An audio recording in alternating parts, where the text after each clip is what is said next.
ada yang menarik pada bursa di awal tahun 2024 ini, yaitu munculnya dua emiten baru dengan pemegang saham pengendali PSP, anak-anak muda di bawah usia 40 tahun. Menariknya, mereka menjadi pemegang saham pengendali karena memang usaha tersebut dirintis sendiri, bukan karena warisan dari orang tua.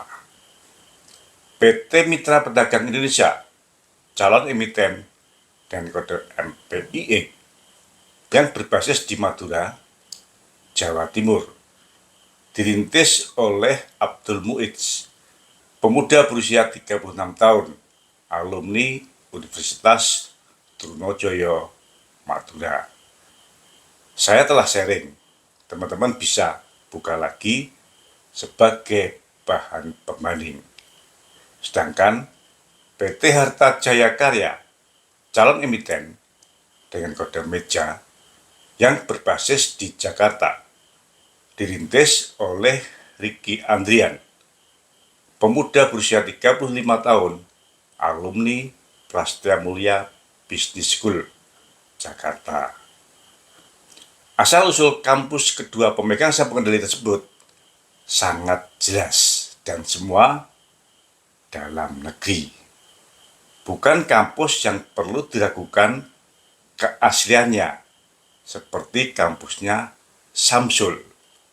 Kesamaan yang ketiga, saat ini kedua perseroan tersebut telah memperoleh kepercayaan dari bank dalam bentuk pemberian fasilitas kredit yang nilainya cukup besar dengan kualitas kolektibilitas lancar. MPIE memperoleh fasilitas kredit sebesar 330 juta dari Bank Nobu tanpa agunan tambahan. Ini mungkin kredit KUR, kredit usaha rakyat. Dan 1,59 miliar dari BRI dengan agunan ruko. Sedangkan meja saat ini memperoleh fasilitas kredit sebesar 6,4 miliar dari Bank Danamon, 4,8 miliar dari Bank Mandiri, dan 3 miliar dari BCA. Total kredit yang diterima mencapai 14,2 miliar. Dengan kolektibilitas semuanya lancar.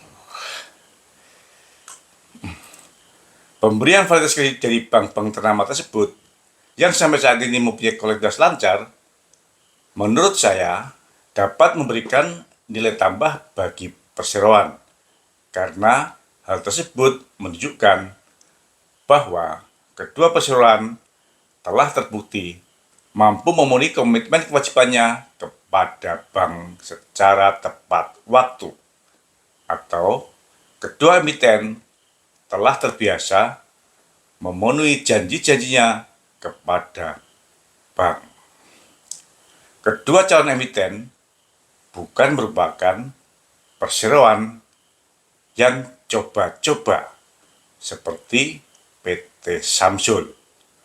Fasilitas kredit juga merupakan fasilitas kredit yang dijamin dengan agunan tambahan berupa kebendaan yang diberikan atas dasar kelayakan usahanya, bukan fasilitas kredit yang dijamin dengan tunai atau biasanya dijamin dengan deposito yang pemberiannya tanpa mempertimbangkan kelayakan usaha, tapi karena agunannya tunai atau deposito.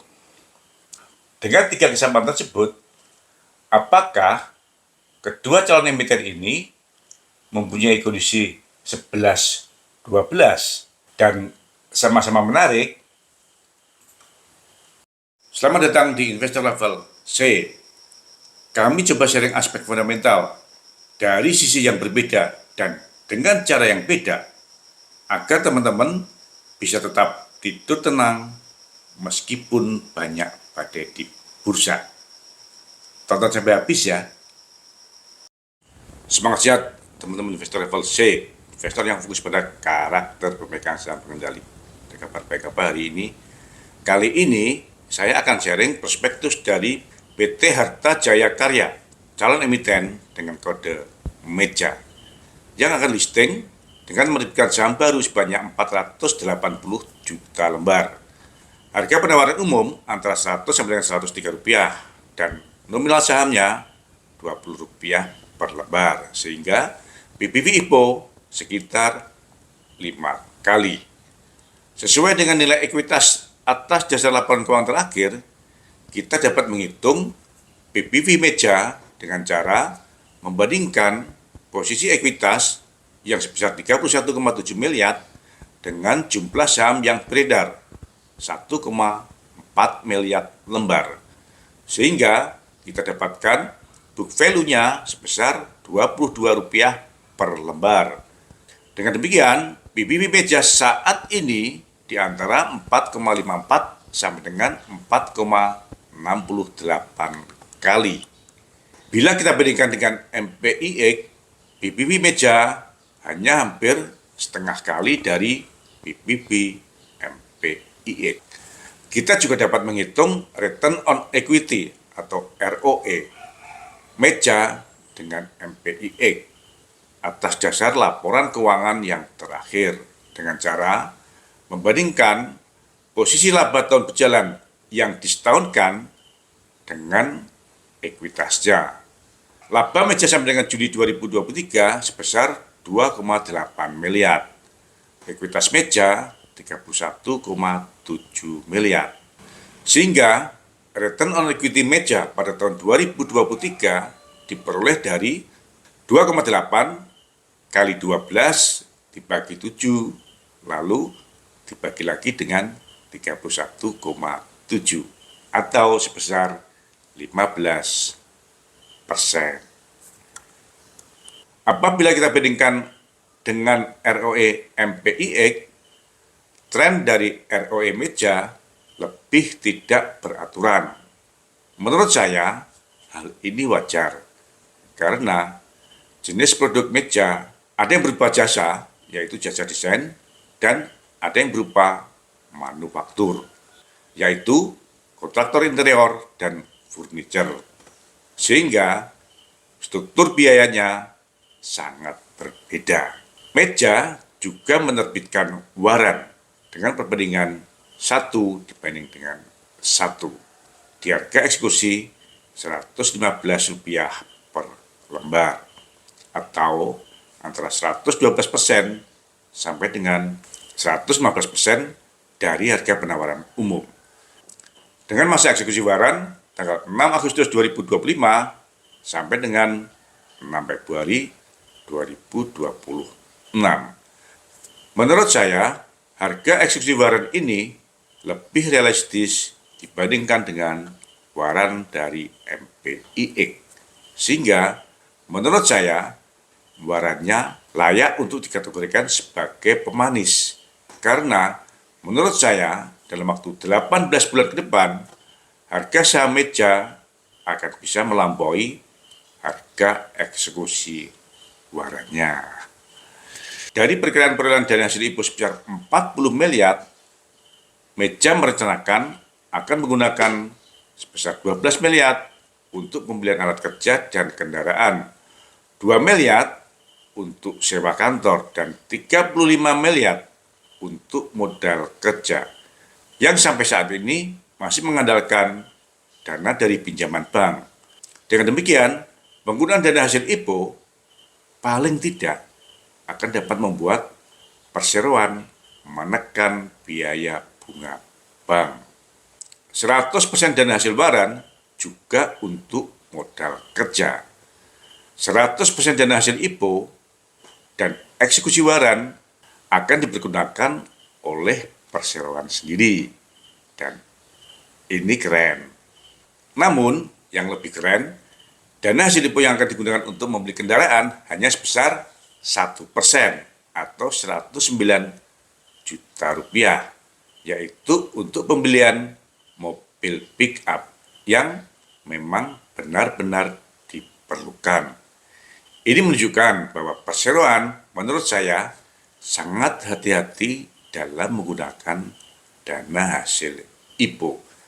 Karena sesuai dengan prospektusnya, saat ini perseroan baru mempunyai satu kendaraan penumpang dengan kelas kendaraan sejuta umat. Padahal PSP, pemegang saham pengendalinya, adalah anak muda. Jadi, hampir dapat dipastikan perseroan tidak akan menggunakan dana hasil IPO untuk kepentingan pemegang saham pengendali. Namun, menurut saya, kedua emiten ini berisiko cukup tinggi karena kedua emiten, baik Meja maupun MPIX, mempunyai net tangible asset atau NTA sebesar 35 miliar. Sehingga Meja dan MPIX akan listing di papan akselerasi. Risikonya apabila apes, harga sahamnya bisa ambles dan menembus di bawah Rp50. Teman-teman berani uji nyali, akan pilih yang mana? Kasih komen ya. Perkiraan saya butuh waktu minimal 1 tahun bagi Meja dan MPIX untuk menunjukkan tren yang sesungguhnya. Jadi teman-teman, jaga kesehatan sambil kita tunggu. Apakah perkiraan saya 1 tahun setelah listing nanti akan terbukti pergerakan harga saham Meja dan MPIX akan searah. Meskipun laju pertumbuhannya tentu akan berbeda. Semangat sehat. Terima kasih telah menonton. Jangan lupa kasih komen agar channel Investor Level C selalu lebih berkualitas. Dan jangan lupa sharing agar teman-teman lainnya bisa mendapatkan manfaat dari channel Investor Level C. Terima kasih.